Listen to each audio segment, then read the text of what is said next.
Yeah.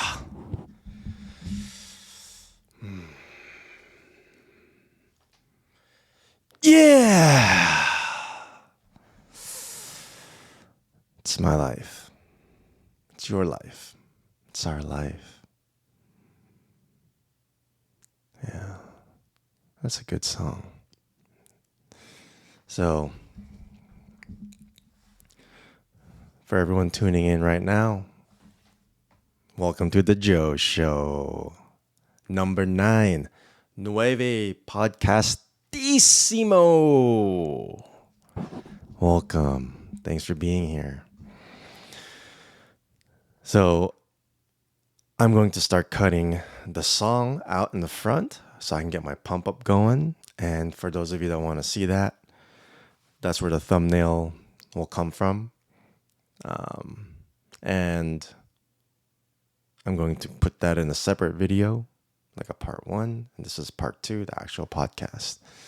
It's number 9, guys. Number 9. Lots to talk about. Holy shit. It never ends. It's, the Tao's favorite reality. It's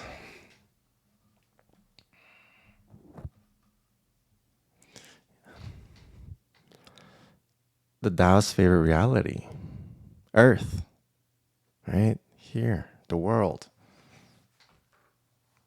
I mean, everyone knows by now, I believe, that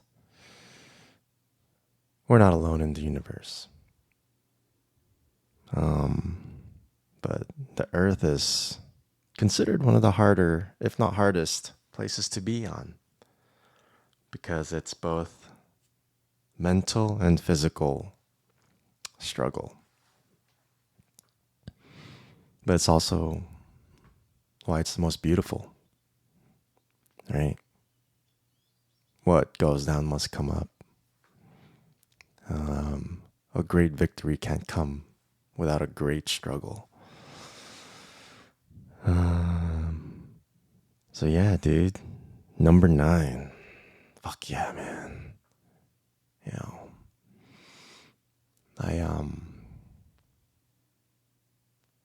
We got one life. Right, so the song was It's My Life, Bon Jovi. God, dude, Bon Jovi rocks. Yeah. It's now or never. It's now or never. It really is. It's only now that you can do something. Otherwise, it's never.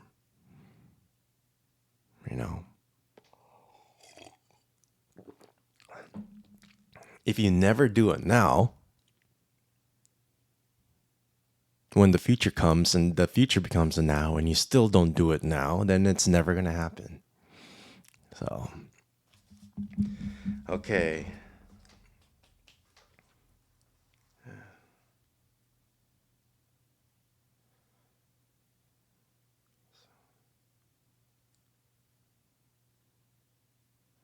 All right.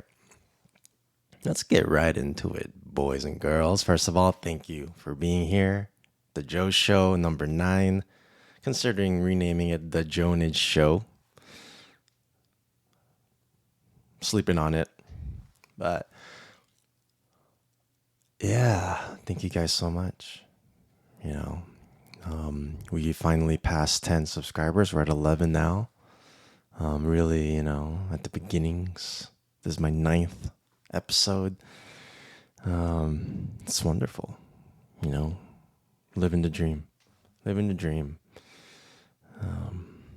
I think living the dream is doing what you're afraid of until you're not afraid of it anymore. And then you keep on doing it and you keep getting better at it and you start dancing and you start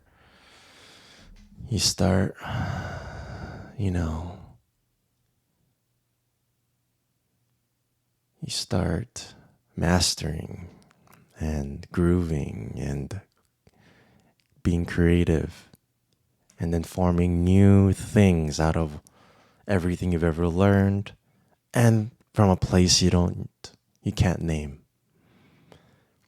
It's like a remix. you know.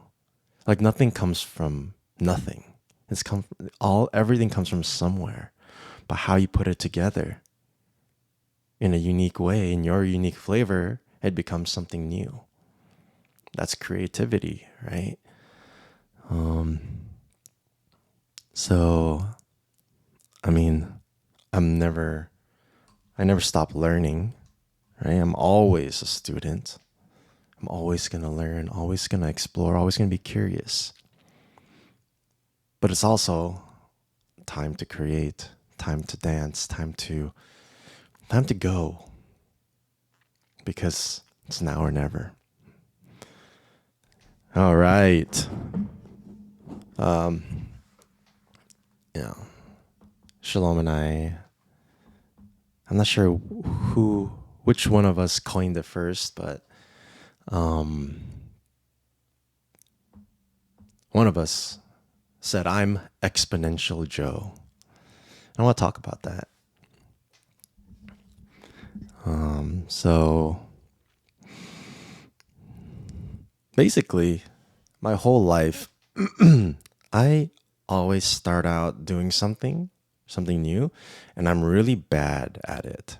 I'm worse than everyone around me. Like if my group of friends, and I start a new video game, I play a lot of video games up till maybe 28, 28 maybe. From fucking like 5 years old till 28. I still love video games, but I just don't play it anymore. My new video game is life. But I play a lot of video games, and when I would start, I would suck. My brother would be better than me. My friends would be better than me. Everyone's better than me. I'm way behind usually. Like they pick it up real fast, and I'm like slow to pick it up. I'll give an example here.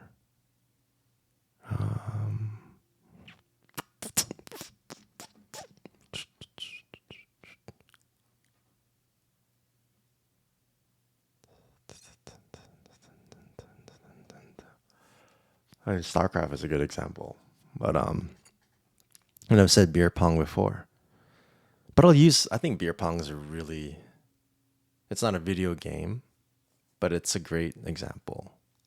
So beer pong, I couldn't make a single cup. I had no aim. I don't know how to throw the ball. Ball would stick to my hand. It would go slanted. And that's just how it started for me. And all my friends, they could get the ball. They could get 3 cups, 4 cups, 5 cups from the beginning.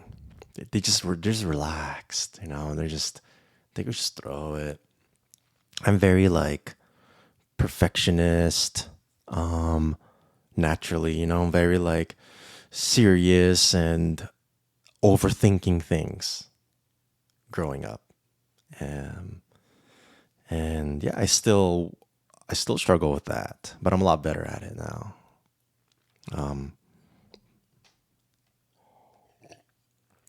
But yeah, when I would start with beer pong and everything else I did, I'm always behind because I'm overthinking it, so serious and just not loose.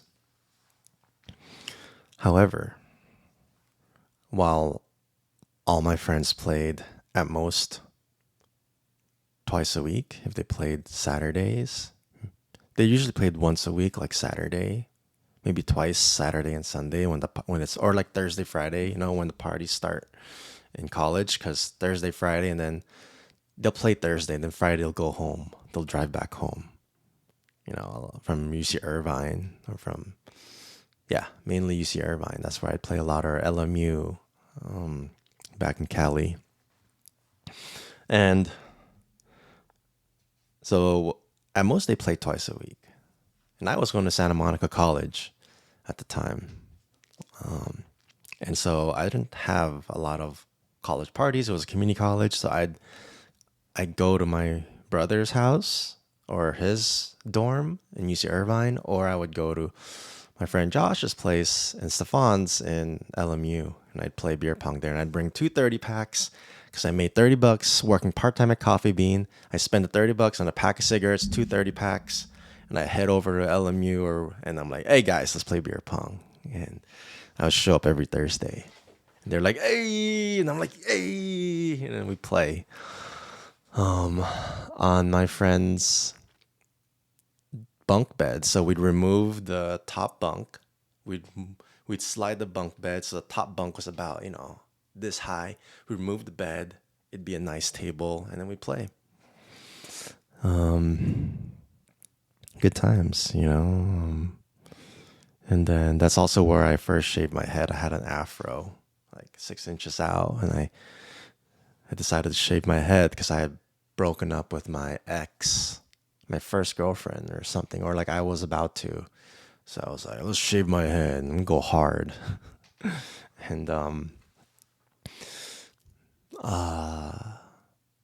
yeah, that's where that happened. I think Ryan, his name was Ryan, he shaved my head in the bathroom. One of Josh and Siobhan's dorm mates. And then after we'd play, we'd be pretty drunk off maybe 5 beers each. And then we'd smoke and we'd raid their freezer. And I think that after the 4th time, me and my brother raided their freezer. They're like, hey, man, you guys are eating all our food. Oh, we stopped. But, really good times. But yeah, so normally I suck at beer pong. So me and my friend Brendan, who also went to Santa Monica College, I would go to his house after school, and I decided I'm going to start training. So I spotted, when we were at CVS, I spotted a big case of like 100 ping pong balls. Bought it. Red cups. Bought it. I went to his house, and I decided I'm going to start training. So that's the thing. When I do something like competitive, I don't like staying the same. Like, I want to see if I can get a little better. So I'm like, hey, I'm not that good at beer pong. But like with everything I do, I'm like, what can I do to get better? So let's just practice. So I had my 100 balls. I had the red cup. And what I did was, so we were like home alone. His mom was working.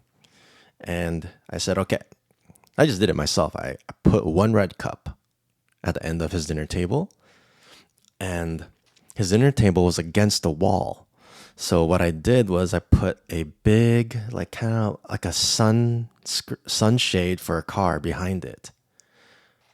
Well, first I would throw the ball, and what would happen is when you miss, the ball would fly over the cup, go past the table, bounce off, and it would end up somewhere in the house. And after 4 or 5 times, you're chasing after little ping pong balls that would go anywhere in the house. And that cost a lot of time. So I decided to put that sunshade behind the cup and kind of curve it. So if I miss, the ball would hit the sunshade and roll back to me. And that basically eliminated all the rebound time of having to look for the ball, chasing the ball around the house. So there, and I would stand there, and with that 1 water cup, I just practiced that. Maybe 2 to 3 hours a day, every day. After 2 weeks, I could make it into that cup at any distance. Just 1 cup. And if you can make it in 1 cup, you can make it in any cup. Right? Like most people aim for the middle of the triangle of 10 cups and they'll make it into one of them. Right? I was so precise. I could do it 1 cup. So I believe I was better than my brother after that. He's not going to admit it, but I could choose. He's also very good. So maybe we're very, very close because he could make it in 1 cup too. If you're holding it, he'll get it in the cup that you're holding while you're still drinking your beer. And if you do that, it's called death cup. The game ends right there. It's like a nuclear bomb. So maybe we're on par. But even he told me, you practice too much. And that's when I knew that I was really good. Because if he's saying you practice too much, that means he's saying I'm too good. Right? And he never comments like that. He never gives anyone a compliment. So, but yeah, like people practiced whenever there was beer pong. Oh yeah, someone else said like, "Hey, oh yeah, my brother was like, you're not supposed to practice. You're just supposed to play beer pong when it's beer pong time. Not supposed to train it. It's supposed to be a light, casual game." And that's it. That's what I do. I don't leave things casual. I I go a little professional with it. I set up a rig, I set up a system, I set up a training facility, and I just go at it for many hours, day after day after day after day. And I found when I do that, it's very easy to become the best. And now we're going back to Exponential Joe and why I said that. I'm very slow in the beginning. I suck. I'm way below everyone. On average, I suck. On the bell curve, I'm down here at the other end. But what happens is everyone like has their natural ability. They fall wherever they fall on the bell curve. But for me, what I do is I suck, but I'm competitive and I'm willing to do weird stuff that would make me better. Right? Like setting up like a beer pong practice station. And what happens is I slowly get better and better and better. And I keep going. I keep throwing hours at it. And eventually I get to the point where I'm like exponentially increasing. And then when I get to that level, I'm like, oh, what more can I learn? And I start stacking different skills and I practice them the same way. And I keep training them. I keep honing them. And it gets to a point where like I'm so far beyond everybody. Exponential. I start worse than everyone, but I end up way better. And something happens when you're like training at that level. You start to see different things because now that I can aim it, I'm like, how can I better my game now that I have perfect aim? Right? Then you're like, oh, like, so what I learned is I should always let the person before my partner shoot first. Because if they shoot and make it into a cup, I can call that cup. First, if you shoot it into the same cup as your partner, it's called an explosion, and they have to take away 2 extra cups on top of the cup you guys made. But if I also call that cup, I'm specifically calling the cup my partner got, and I got it. If you call it, you get a +1 cup. So if you do that, it's a total of 5 cups. So I learned like this new tactic. I'm like, because I have perfect aim, I should let my partner shoot. And I'll same cup it and I'll call that cup, which is like, if you call it and you miss it, then it doesn't count. It's a high risk maneuver. But because I knew I could make it, I'll call it, same cup it, and boom, it's like 5 cups. 50% of their cups are out in just that turn. And we just kept going. And then I met people at that same level, and then they introduced me to a new game. It's like Blitz Pong. That's what it's called, Blitz Pong. That's when you like don't take turns. Just throw, catch. Like if the ball goes over and you catch it, that's a cup. You take turns. Like there was like a trick I did where like since like my friend would go and I would be on the other side and I would like be ready to God, what was it? What was it? What was that thing we did? For some reason I would be on the opponent's side for some reason. Oh, maybe like in case my teammate airballed, I'd be there to catch it instead because if they caught it, we would lose it. But I can't remember. I don't remember right now. Maybe it'll come back to me. But yeah, Blitz Pong. That's a high level type of beer pong. It makes regular beer pong look like a 5-year-old's toddler's game. But that's what I noticed. Once you get to a certain level, you start to like work with people at that level, and then you learn from them, and then they introduce you to this new world. Same thing happened in StarCraft. Once I got really good, I played fastest. And once I got to the pro level, like I started fighting people that were really good. And then they would say, "Hey, you want to clan up? You want to join our clan?" Or, and then I would be like, "Yeah." And I would join it and I would meet other people that are really good and I would team up with them and I would learn how to play a high level team game. I would also play them 1v1 for fun, or like I'd save the replay and I'd learn all their tactics. And there was another four different like ways of playing that I absorbed. And then like we played against other pro teams and then I got better and better and better. Like you would never be able to play with these guys if you're not a good player. But they wanted me on their team because I was a good player. And I believed I was better than the whole clan. But they were cool. They were cool people. And you notice when you're playing with pros, people really good at stuff, they have the similar mentality as you. Like they're not victim mentalities. They're like learning mentality. They're collaborative. They share. Because at the top, oh, this is like a huge quote I heard somewhere. And it's true at any level, any arena. Rich people or pro people, you can interchange it, but rich people collaborate and poor people compete.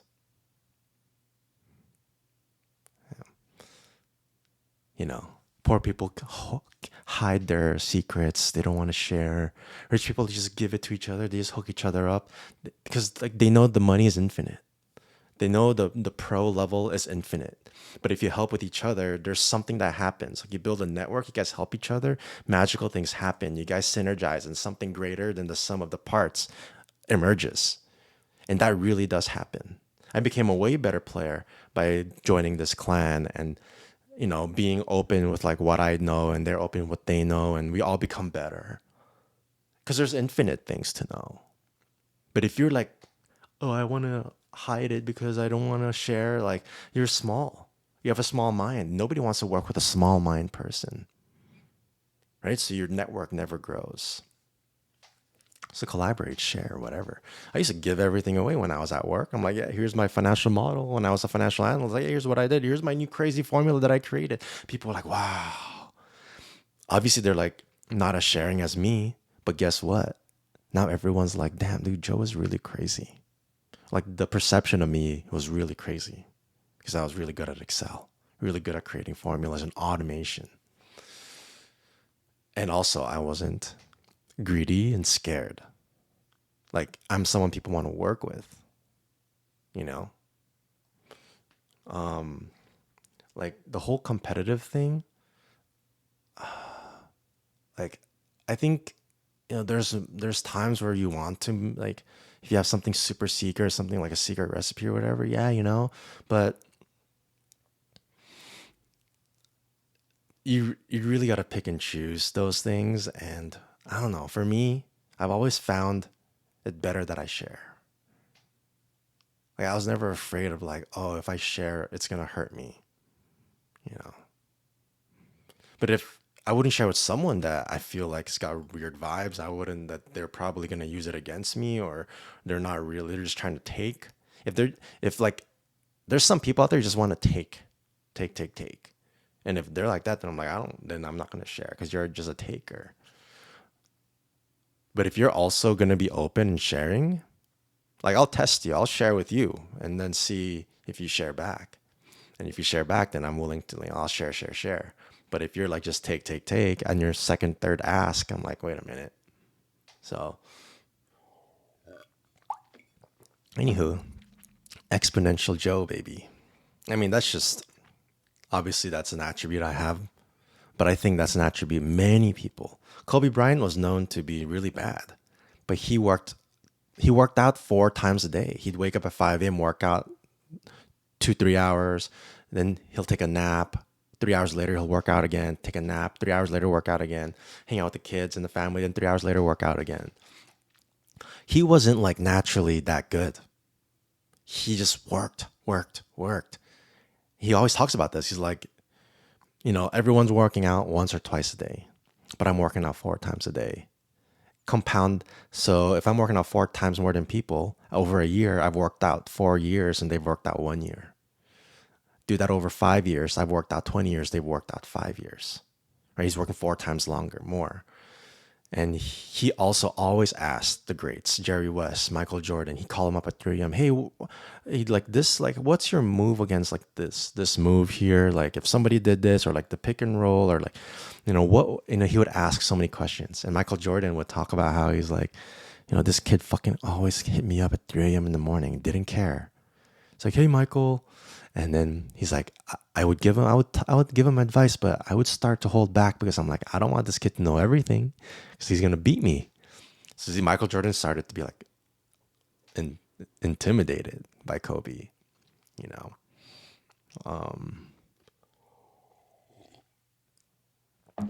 Yeah, natural ability only gets you so fucking far. It's it's cool and all, but I think I have a good base of natural ability. But it wasn't my natural ability that got me success in video games, or school, or like professionalism. It wasn't natural ability. I worked my ass off. Like when I was a financial analyst and data analyst, I was at the office till 9 p.m. every day when everyone was leaving at 5. And I was grinding it out. One, because I sucked. But two, I wasn't willing to let that be the reason I missed my deadlines. So I worked late, late, late. I would sit with my teammates and like study how they built their models, and I like ask questions, so many questions to everyone. They were like, dude, figure it out on your own. Because I asked so many questions. Like my boss, Rafi, would like do something. He would like do a VLOOKUP and he would just like put number 8 in the formula. And I'm like, how do you know? And then like at work, he's like, how did you know? I would ask him like, how did you know to put 8? He's like, oh, I just selected all the columns, the headers, and I saw like the count of total headers was 8. So I know I want to go to the 8th. I could feel when I asked him, I could feel he was like, oh, like he asked that. And that's cool. You feel like you're scared, like people don't want you to ask questions. But when I asked him that, he was like amazed. He went to Berkeley. He worked at hedge funds. All my coworkers went to Ivy Leagues, Northwestern, Columbia, fucking, and then they all came from investment banks, Citibank, JP Morgan. And I was just like, I came from UC Riverside, I'm not an Ivy League. And I came from a financial modeling, like a mortgage finance firm, PennyMac. So I don't have these big fucking top level, these guys were top level people that decided, fuck investment banking, too many hours. I want to do something that still makes good money, but it's 9 to 5 or 8 to 5. And I was working, I was with them, dude. I was working side by side with all these crazy people. And I would say, I'm not Ivy League. I didn't come from a top 1% school or top 0.01% school. I didn't come from a 0.01% job. The people that worked at PennyMac came from CSUN. That's like the lowest Cal State. But you know how I got in? I'm going to share with you right now. So you know how I got into a place where everyone there is from top investment banks and Ivy League? How did I get in when I was interviewing? Damn, dude, this is a crazy one. Okay, so I was sick of PennyMac. Right, it's a lot of hours. I was only making $55K a year. I don't know, back in like 2010, I guess. I've been working there a year and a half. So I started looking for a new job. And then this recruiter hit me up. He's like, hey, this company, Rouse Services. I don't know if I can like shout out their name or not. But anyway, so I'll just say this company, the analytics firm, is looking for an analyst. And like what they needed was very similar to what I did, but they're more of a data analyst, not financial. And so I applied, and my my teacher back at UCR, Dr. Jasso, number one teacher there. That guy is one of the greatest teachers in the world, in my opinion. And I don't think it's an opinion. I think he's definitely up there. He's up there, top 1%. And he would drop so many golden nuggets in his lectures. He didn't even read off a slide, didn't read off the book. He just riffed. And he said he always throws away his notes at the end of every year because he just believes in excellence. That's where I learned excellence from him. To uphold excellence, to be a top. Only the top 1% of his classes could get A's. Everyone else, but he would give everyone else B plus A minuses easily. Nobody got C's. But he said only the top 1% can get an A. And he basically challenged the people like me who want an A, you better be top 1%. And I did get an A in all three of his classes, his core classes. I got an A minus on his fourth elective class, sadly, because I slacked off. But for his core business classes, I did get A's. But anyway, yeah, one of those classes it was corporate strategy. You have to create a strategic audit. And he said, here was the lengthiest and best strategic audit ever. It was 101 pages. When I saw that, I was like, I'm going to beat that. I'm going to beat the best ever strategic audit. And I set up a team, and I told the team, we are going to beat that. And everyone was like, huh? Nervous. Like, we just want to we just want to skate by. I was like, no, we are going to beat that. And we did. Ours was like 130.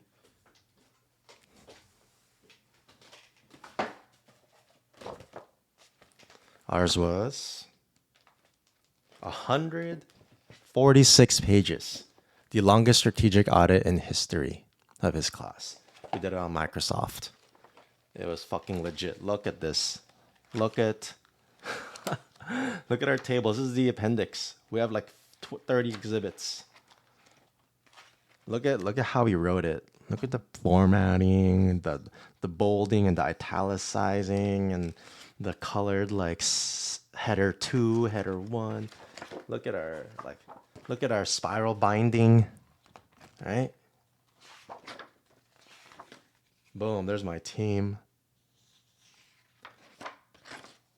I was a team lead because before we even started, I read the first chapter ahead of the class starting, and I emailed everyone like, I have bookmarked this paragraph and this paragraph and this chapter and this page. I want you guys to read this before we meet on our first ever meeting because we're going to get the A in this class.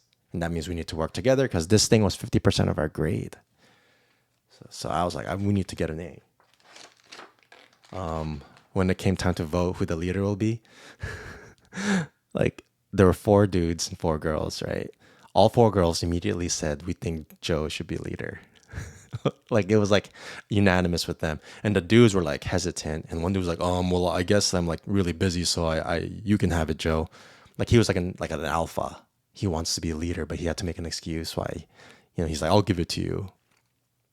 The other dudes were like, yeah, sure. Anyway, look at that. That's the table of contents. There's a picture of us. There's your boy right there on the right. My right, your left. Yeah. Anyway.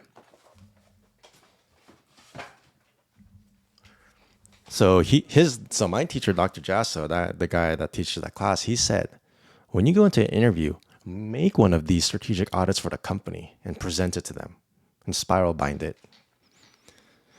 So he's like, you need to stand out, right? And that's what an interview is about, standing out from all the candidates. So that's what I did. I brought a spiral binded strategic audit, went to the first interview, boom. Everybody, I made one copy for you. It cost me $150 to get this done at FedEx office. I swipe my credit card because I have no money, right? My credit card has a limit of like $200, just enough. I give it out. Hey guys, I made one for each of you. And then we did the interview. I didn't get picked. Someone else got picked, you know. And then obviously it's just the beginning of my job search, right? So I don't think I was too bummed, but obviously it hurts to like I spend 2 weeks, 8 hours a day to write the strategic audit. So whenever I have an interview, I tell them, hey, I'm available 2 weeks from now. Because they're like, hey, are you available this Friday? It's like 2 days, 3 days from now. I'm like, nope, I'm available 2 weeks from now. Every time. Why? It takes me 2 weeks to develop a strategic audit, to do a research, to go through scholarly journals, to access the UCR and UCLA database, academic database, because I want to quote and reference legit sources, not fucking internet articles made by some whoever, right? These are all PhDs.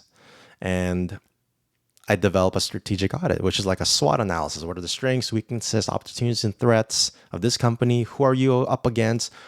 I have to come up with opportunities, business opportunities. It's strategy, right? So I build that out, and then I also prep for the interview, like typical interview questions. What's my background? Why me? Why this place? Blah blah blah. So I didn't get it the first time, and so I learned this from StarCraft. When you fail, what do? Save the replay. Learn from it. So my favorite thing to do after I fail an interview is I email the hiring manager and I ask,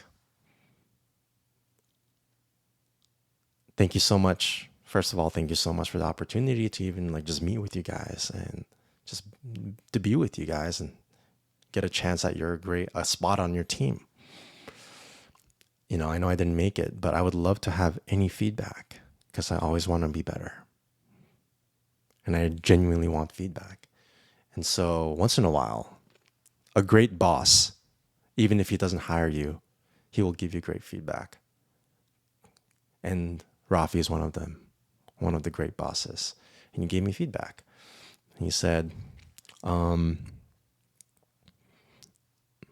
he gave me like a few things, but the main thing he said was, your strategic audit is cool and all, but like it didn't give us any information we didn't already know.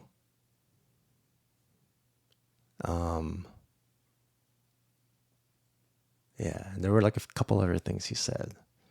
So anyway, I was like, okay, thank you so much. And then I stayed at PennyMac maybe another 7 months. Oh, and he said like my experience was not strong enough yet. Like my modeling experience, my Excel experience. I was still only a year and like 3 months or something at PennyMac. He said, you need more experience, more expertise in data. So I was like, okay. So I learned what I needed, what was missing. 7 months later, I was promoted to senior financial analyst at PennyMac. I was way better at Excel. I was the lead modeler and analyst on they have two entities. One is like a mortgage trust, which is like an investment vehicle. And like it just all this is buy a bunch of mortgages and shit. And then there's like the main company, which is like they make money off commission off servicing fees. They have a lot of people on the phone and like it's kind of like regular kind of business. The mortgage trust is a complicated financial business that's all like conceptual and abstract. And they put me on that. I headed that. And my boss left the team to go to the business development team, kind of like the iBanking team. And so I was left to head it, no boss, and I handled it. Honestly, it wasn't that hard for me. It's given to me to be good at Excel. Actually, just all the hours I put in, it's given to me to work hard. And yeah, so I handled it and that was good. But then I remembered, I'm like, hey, that analytics firm, that the hiring manager said, if I get better, that would have made the difference. So I reach out.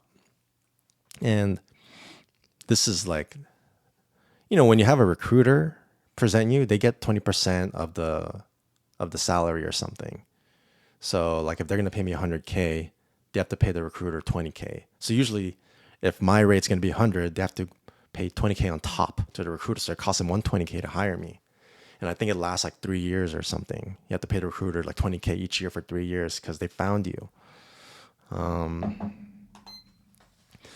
But if I reach out to him directly 7 months later, the recruiter is not in the picture anymore.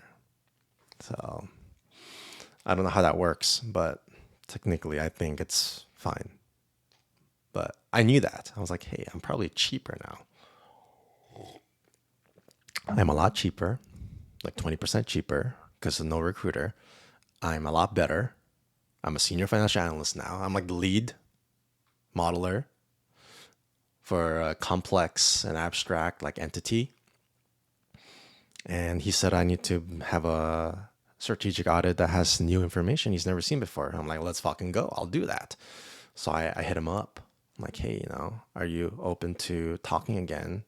If you guys are like short staff and need an analyst, I'm in the market again. I love your firm specifically. And I just like pulled up all the bullets he gave me on his feedback and I just answered them. I'm like, I have this now, I have this now, and I have this now. And he replied. I'm like, oh shit. He was like, hey, what a coincidence. We just lost an analyst and we're looking for one. Now this is a big fucking, they pay everybody 6 figures there. This is a long time ago, 2010. This means that's worth 200K now. These are investment bankers that work there. They're willing to take this pay. This is huge for me. I'm not coming from Ivy League or anything, right? But I came from perseverance and learning and standing out by doing things no one else is willing to do. So he said, okay, Joe, why don't we grab a drink at Fig and Olive? I think it's like West Hollywood or Beverly Hills, I forget. Really cool place. So we grab a drink. I get him a Calum 12, and he gets some sort of whiskey as well, or scotch. And then we just talk, and he's just so chill. And he's like, he already knows me, he knows me. So he's just like, it's very casual, it's just getting to know me. I think it's more of like, does he like me? And a quick update on like where I'm at. I'm like, yeah, I'm senior financial analyst now. I'm the lead, blah, blah, blah. I'm a lot better, blah, blah. It's cool. Like, yeah, and chill. It was good. He's like, okay, let's come in. Let's do an interview. Like with the whole team. I'm like, okay, 2 weeks from now, I'll be ready. He's like, okay. And they get to work. Strategic audit. It's here. I don't want to show the company name, but I have the first one and the second one right there. I just kept them. And so this time I went to work. I'm like, it's not just pulling, fucking copy pasting or like paraphrasing. I'm like, what do they not know? So I had looked real up and coming competitors that will fuck them over. I brought that in. What strategy can they use to beat these people? And I basically actually scrutinized their company and what are their real weaknesses and stuff like that. And really, really like tried to look for ways, things they'd never seen before. And I came in, handed it out again. My co-analysts talked about my strategic audit for years later. They're like, dude, remember when you did that? Like this happens every job I do. Everyone's like, whoa, remember when you did that? Remember when Joe gave out spiral bind in his interview? It's a fucking legend what I did. It's a legend. Like, yeah, man. So yeah, I gave it out.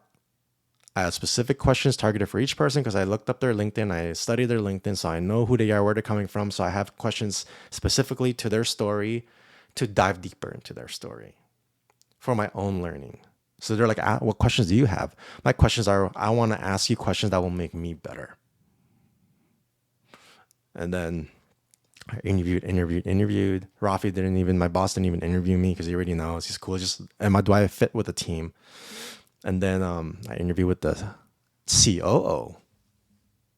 He's like, yeah, man. So why do you want to join?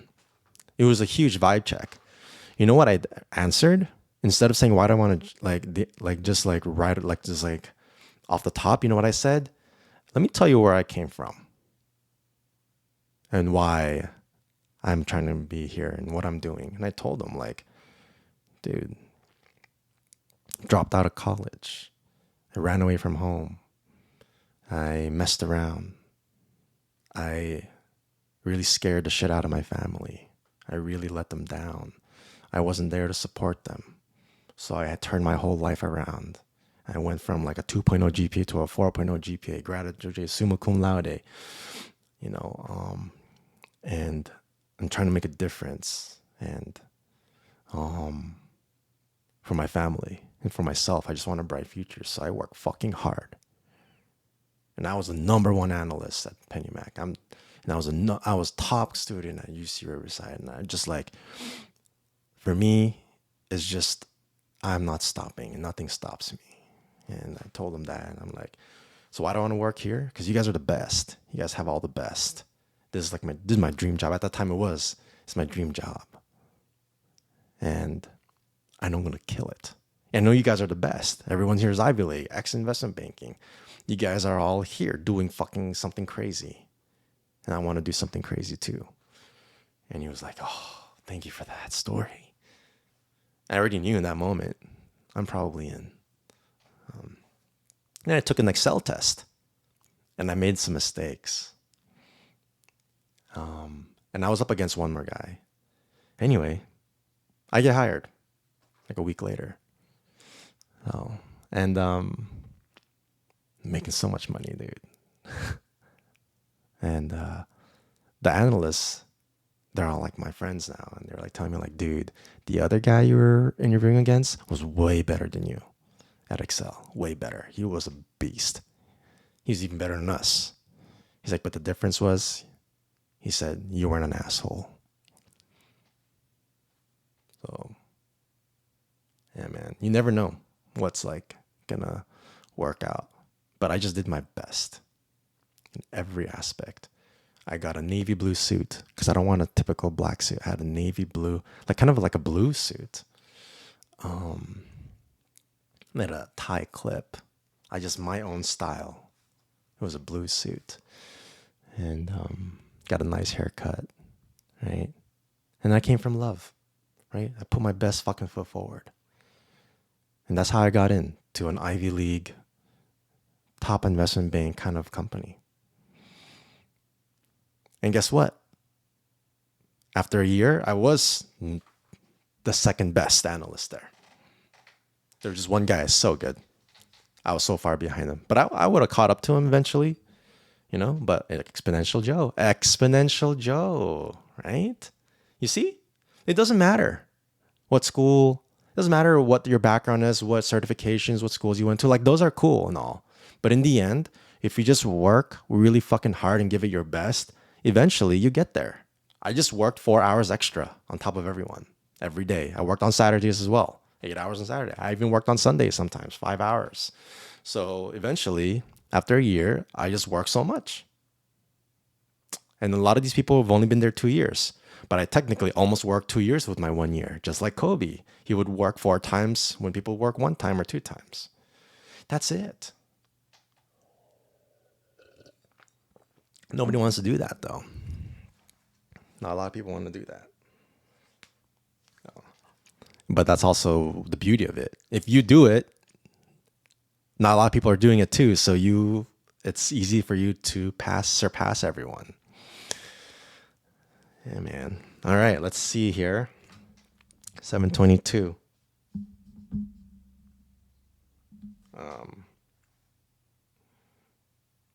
Cool, man.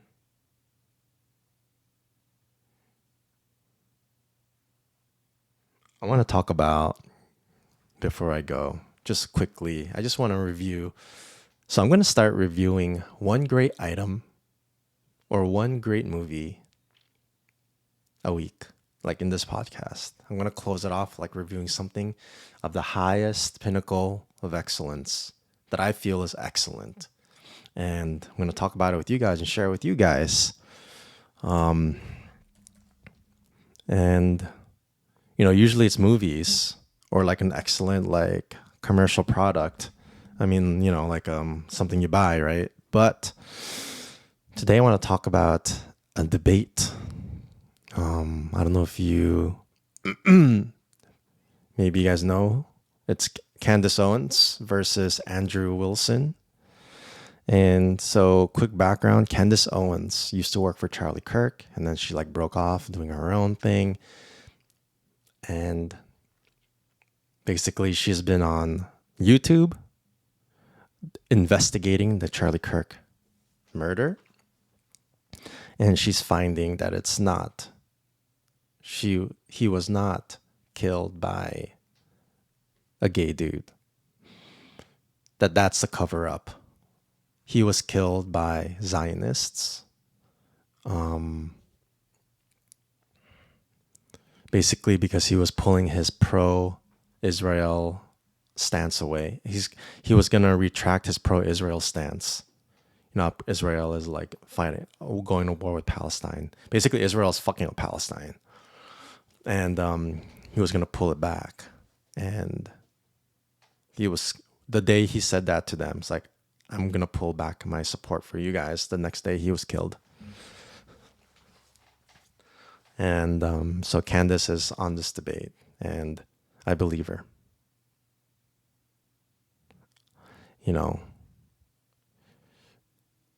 Whenever like the media is like saying one thing, like, oh, like this is what happened, how bad are they? They're so bad. I'm always like, why is the media attacking this person? Why is like everyone attacking them? What's happening here? Who did they piss off? Right? Who pissed off the money? So this is the thing Andrew Tate talks about too. And Charlie Kirk. So Candace Owens, Charlie Kirk, Andrew Tate, they're people that can notice something is like, they see past the propaganda. They see past like the story, the narrative. They're like, something. There's people that can see past. I believe I have the same. I do have the same. I'm not like practicing it all the time, but I do have that same sense. I'm like, I can see something like they're fake. Like they're like saying something, but something is weird, right? And you guys know about the Epstein thing, right? So what happened with Epstein? He worked for a group that would get high-level people. He brought high-level people, politicians, ex-presidents, prime ministers, right, to his little island, and he'd get them with the underage girls that were being trafficked illegally. A lot of these girls were like taken from their mothers, orphans, when they're babies, and they're grown into sex slaves. And then Epstein would traffic these girls. Basically, he'd be like, hey, have fun with this young girl, this 12-year-old girl. And then he would take a video when the the old dude is messing with her, banging her. And then he would have this video as blackmail. And this video belongs to the organization that Epstein works for. And the organization blackmails leaders across the world to control them, right? So Charlie Kirk was finding this out. And same with Candace Owens. Same with Andrew Tate. And so why is everyone hating on Andrew Tate? Why is there all this hate? But there's no evidence because they're trying to like redirect to him, right? Charlie Kirk, hard to pin him. He had to just go. He's too strong. He was going to be the next president, right? So Candace Owens, really close friends of Charlie Kirk, is defending him. And Candace Owens believes that TPUSA is involved with the assassination to take him out. And so TPUSA sent Andrew Wilson to debate with Candace on this. Candace saying Tyler Robinson is not the killer. He was set up. TPUSA is saying with Andrew Wilson that Tyler Robinson is the killer. So they're debating. And check this out. I'm just going to grab one clip and just tell you, like, you know, and we can talk about it. Just going to pick a random place. Here we go.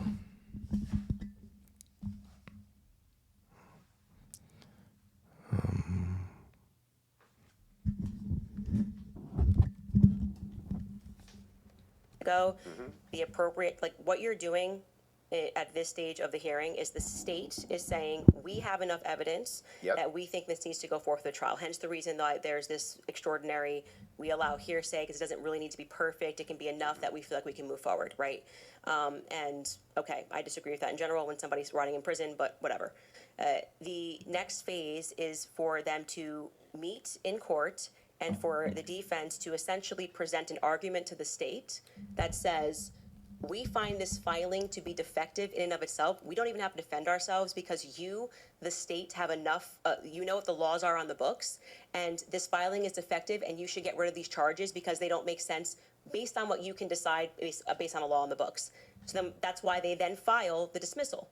Right? So in the dismissal, what they're doing is they are engaging, and this is what was widely misinterpreted. Well, yeah, they're engaging as though, as it's a hypothetical. If this is hypothetically true, then so X. they're saying all of these charges. I'm not disputing any of that. So that's what you're asking, why you're saying, could they just put what I'm asking specifically is, like, who could shut parents up who are like, no way, there's no possible, this never happened, this is ridiculous. They would be shouting it on CNN. They would be shouting it from the rooftops. They would be losing their minds. And you're like, nope, the gag order would be enough to keep them quiet. Not enough for them to talk to your source, but enough to keep them quiet. I think that that's quite ridiculous. But I'll even concede this whole point to you. Let's just say maybe this was misconstrued, right? If there's a little bit of reason to doubt it because we're still waiting for the evidence for trial. If that's the case, then why not take the same standard for the evidence that you present? You're just waiting for trial.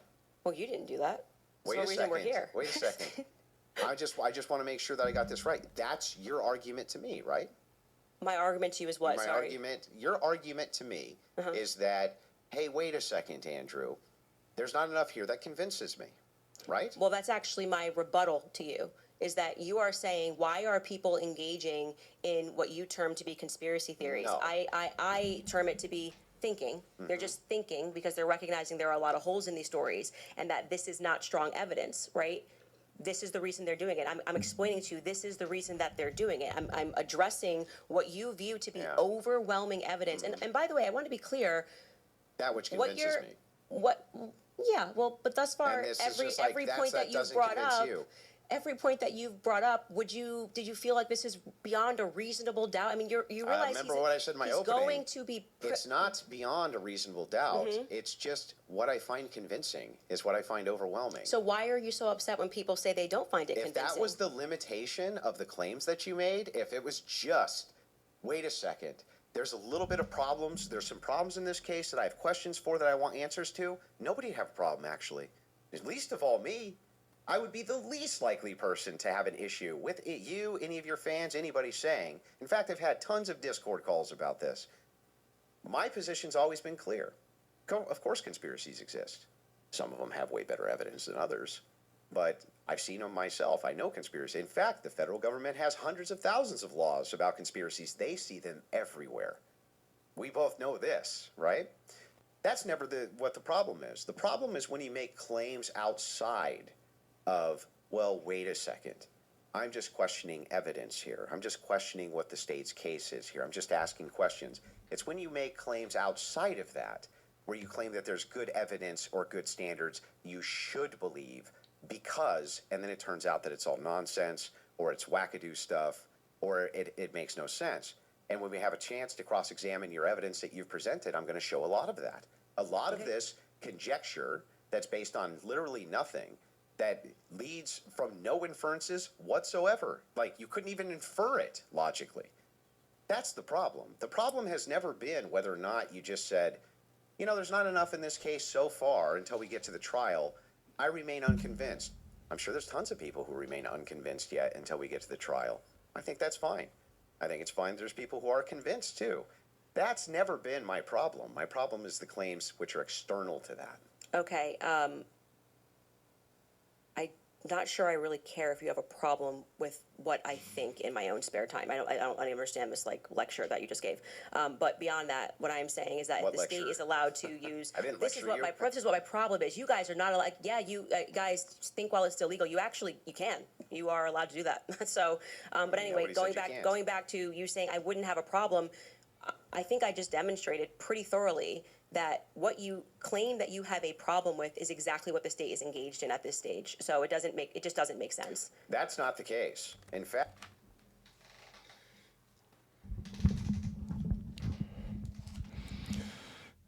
You know, now what the fuck is Andrew Wilson saying? He's saying nothing. He's saying a lot of words. We don't know what the fuck the point is. The debate is Tyler Robinson, is there overwhelming evidence that he's guilty? And he's not showing the overwhelming evidence.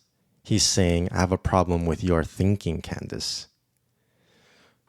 He's trying to, so this is like a popular lowball, I want to say unethical tactic in debates, is instead of attacking the topic, you attack the person, the other person, and discredit them.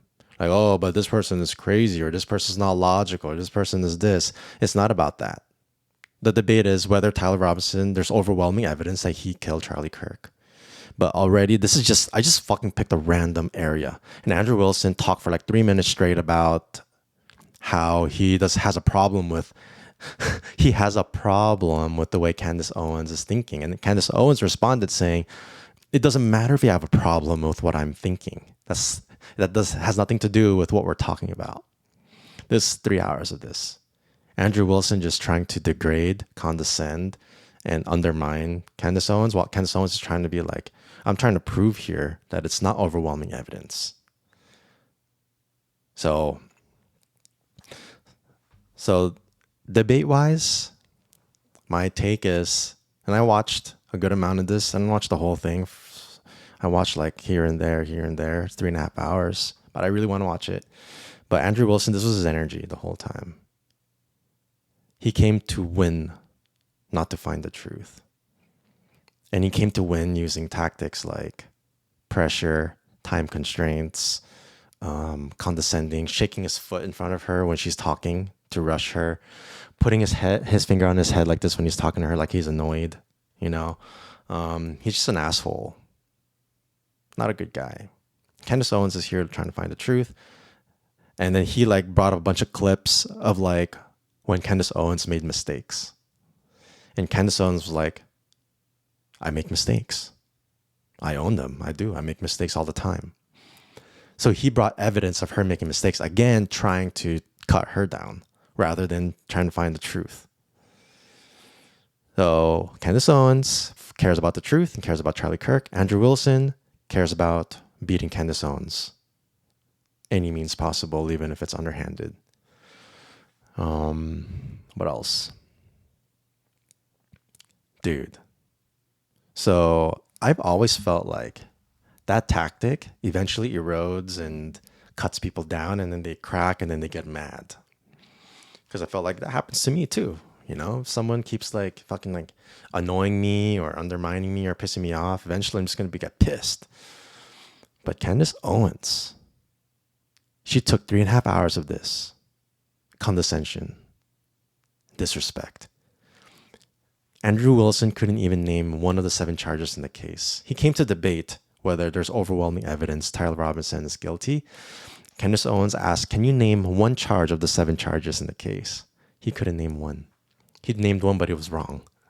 He said it's murder, but it's aggravated murder, and they're completely different. And then he's like, can you name them? And Candace Owens like, I guess. He's like, name them real quick. You have like, do it. Come on then. Go. And she's like, first of all, you can't rush me. There's no time constraint. He was using that tactic. Then she called him out completely. It's like, I see your stupid lowball little baby tactic, and I don't accept. And then she said, she named all 7.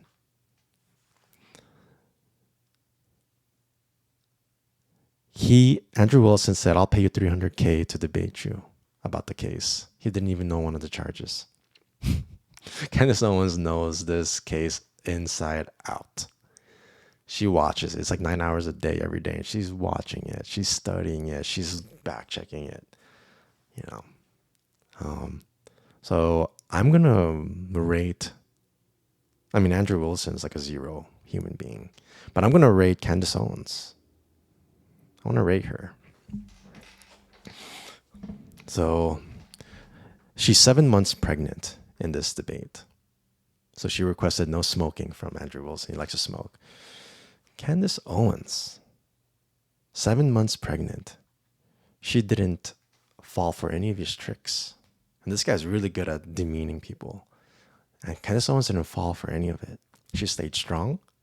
She stayed calm, clear-headed, logical. And when he threw attacks, she bit back very intelligently and completely crushed him, pwned him. Anytime you would like do something like that. And not by like aggression or dominance, but just like literally just factually, matter of fact, meaning like, here's what you're doing. You're trying to pressure me with a time constraint. There's no time constraint. This is an open debate. So I don't need to be rushing. She'll just call it out and it's done. You know, Candace Owens was 100% prepared for this debate. 7 months pregnant. She's on her 3rd trimester. She's probably nauseous or, she's pregnant.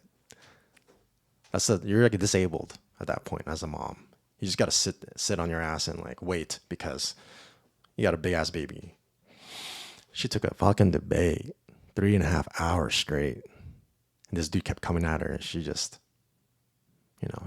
she's factual. She was poised. She was calm. She was strong. She was excellent. She's so strong. I think she's the strongest.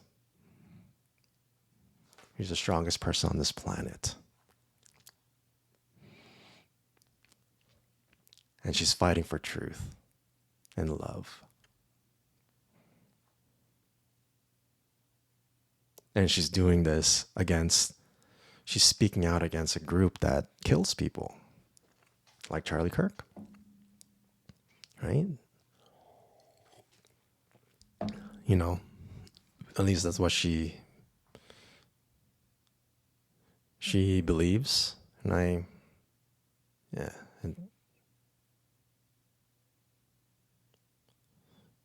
I believe it too. And, yeah. So how do I rate her? I rate her P. P is perfect, or D for divine. She's definitely channeling God, the Tao, directly through her sheer courage. And she has impeccable skill in debate.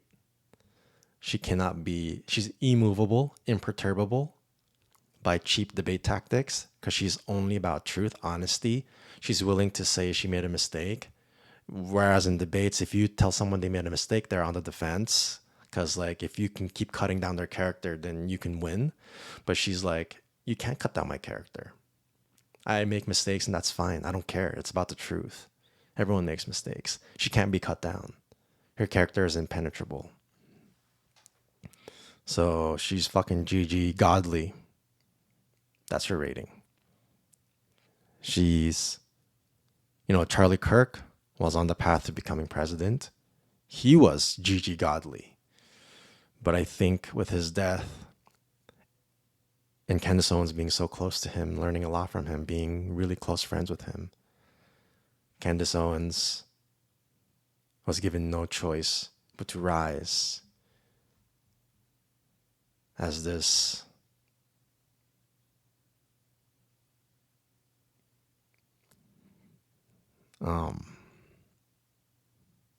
supernova of a being. And she's really cool. She's really cool. The coolest.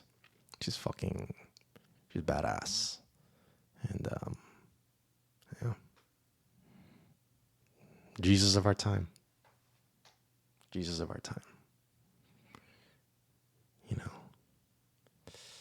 I think the beauty with Jesus was that he wasn't like, it wasn't about religion for Jesus. There was no Christianity or Catholicism or whatever.